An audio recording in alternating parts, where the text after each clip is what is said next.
Hello, everyone. In today's video, we are going to be going over my game against Hikaru, world number two, and I believe number one on chess.com at Blitz, but we can, yep, world number one. So let's dive into the game. So I have the black pieces. I usually don't analyze from black's perspective, but I'll flip the board here.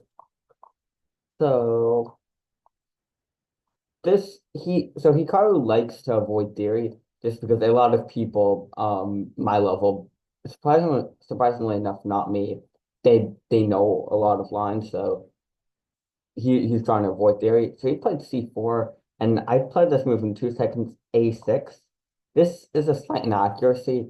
I missed that he can take on C6 and then play C5. C5 is a very nice move because when I take it, he can take E5. And I have these weak pawns on C6 and C7. And his rook can theoretically go to the C file.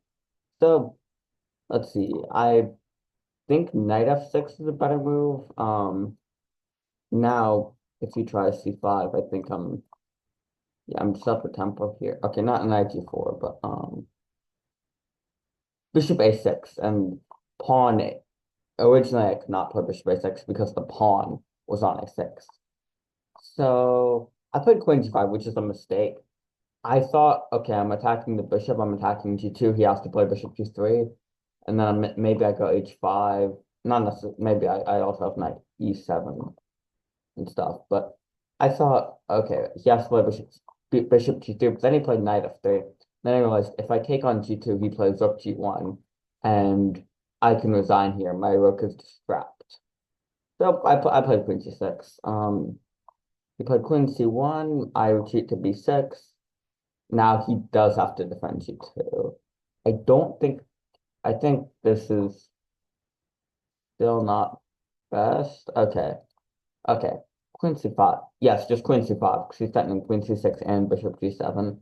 I think Knight E7 is the only move that stops both threats. But I would rather play white just because my dark squares are really weak. So, yeah. I played Bishop B6 here. Bishop G3, knight 7 just defending C6, knight C3. I play F6 first.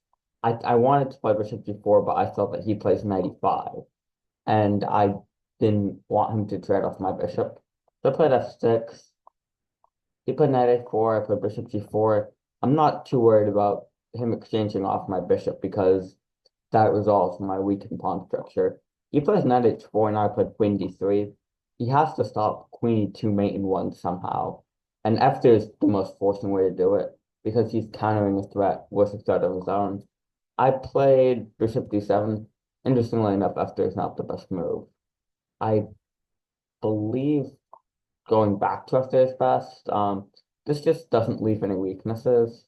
Well, F3, bishop D7. I'm threatening to play G5 and trap the knight. So he played F4 to give his knight the F3 square. I decided to move my bishop back to the active square. Knight F3 castles. He plays knight B2 to get me to move my queen out. Now that I've moved my queen, he can castle.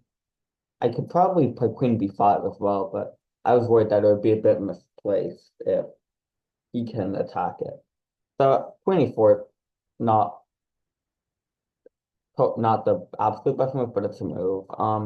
He castles, I play C5. So weird, I watched Hikaru stream after the game. I was not stream sniping, but he said C5 was a bad move. I think it's the best move though, because this knight on E7 is tied down to the C6 pawn. So logically, I should move the pawn. He plays knight A4 to attack it. I played C4 and knight takes B6. I didn't really like that move for him. This just completely resolves my pawn structure. And I actually like my position more because I have some nice queenside space, and this bishop on G3 is doing absolutely nothing. So he plays knight D4 to attack. I defend with B5. He plays F5. This was I think this is a miscalculation. The idea is to play rook F4, forking the queen and bishop. However, what he missed is that I can just take. Then he played rook F4. And wait for it, wait for it. Knight takes d4, sacrificing the queen.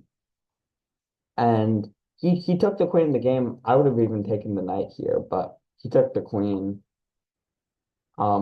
Just because opposite card bishops are kind of drosh. Took the queen, I played knight e2, knight c1, knight d3.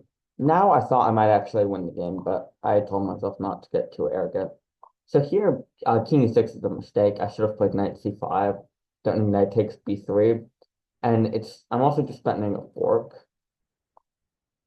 of the rook, so I don't even need the pawn. However, I got lazy and played king e6 in less than 2 seconds. It's blitz, but still. He played e4 now. This is a mistake. Let's see what's the best move here for white. And I don't actually remember. I would honestly just play it b5. Okay, rook b1 is very difficult to see. The idea is to take c4 and play rook b6. This is not at all obvious. AB5. What? No, they did. No, you still have to play rook b1. Rook b1 is not at all easy to see because the rook looks passive, but there's actually a deep threat that black can't really stop. Anyway, he played e4, I played knight c5, and I'm back on track. So here he took b5, but I don't have to take back. I take here to keep a6 defended. King d1. Honestly, I think he has to take a6 here, but no, maybe no, he's just losing here. He's just losing. So really instant loses.